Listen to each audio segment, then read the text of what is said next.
শারদীয় দুর্গাপূজার টানা ৬ দিন ছুটি শেষে হিল স্থলবন্দর দিয়ে শুরু হয়েছে আমদানি রপ্তানি সহ বন্দরের সব কার্যক্রম। বিস্তারিত খবর জানাতে হিল স্থলবন্দর থেকে সরাসরি যুক্ত হচ্ছেন সহকর্মী শফিকুল ইসলাম।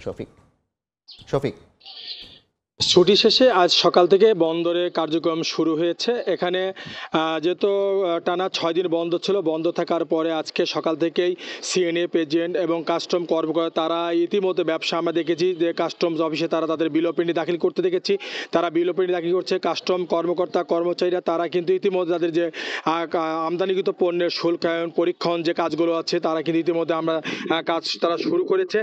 ইতিমধ্যে যে বন্দরের ভিতরে যে ট্রাকগুলো দেখছেন এই ট্রাকগুলো এখনো সারিবদ্ধভাবে এভাবে দাঁড়ি করা আছে। এখানে পণ্যবাহী ট্রাক থেকে পণ্য বিক্রি করবেন। তবে গত 2 দিন থেকে বৈরী আবহাওয়ার কারণে থেমে থেমে বৃষ্টি হচ্ছে। আজকে সকাল থেকেই বৃষ্টি হবার কারণে কিন্তু বন্দরে যে পাইকারি ব্যবসায়ীরা আছে তারা কিন্তু বিভিন্নভাবে তারা বন্দরে অপেক্ষা করছে। এখনো পণ্য কেনা বেচা এখনো শুরু হয়নি। শুরু হলে হয়তো এই জায়গাটি প্রায় জাঁকজমক বা পুরাটাই কিন্তু একটা প্রাণ চাঞ্চল্যতা কর্মযজ্ঞ সৃষ্টি হবে কিছুক্ষণের মধ্যে। তবে মাত্রই বৃষ্টি থেমে যাওয়ার কারণে মোটামুটি জায়গাটা এখনো লেবার শ্রমিক যারা আসছে তারা কিন্তু এখানে তারা বন্দরে আসছে। এখানে তারা হয়তো বিভিন্ন পণ্য দেখছে। তবে আমদানিকারকদের সাথে কথা বলেছি। আমদানিকারক ব্যবসায়ীরা বলছেন যেহেতু বন্দরের ভিতরে পর্যাপ্ত তাদের চালের ট্রাকগুলো বন্দরে তারা প্রবেশ করা আছে, সে চালগুলো তারা বিক্রি করতে হবে এবং বৃষ্টির কারণে যেন সমস্যা না হয়। আর তারা বেশ একটা বিপাকে পড়েছেন যে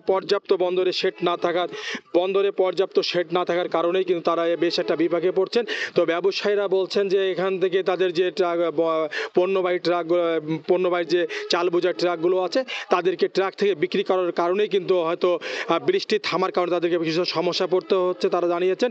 তাছাড়া কিন্তু বন্দরে পর্যাপ্ত কিন্তু পাইকারি ব্যবসায়ীরা সকাল থেকে আমরা লক্ষ্য করেছি তারাও বলছেন যে আজকে পর্যাপ্ত চাল বেচা কেনা হবে, আমদানিও পর্যাপ্ত হবে তারা জানিয়েছেন। হিল স্থল বন্দরের ব্যবসা বাণিজ্য নিয়ে এতটুকু ছিল আমার কাছে সর্বশেষ।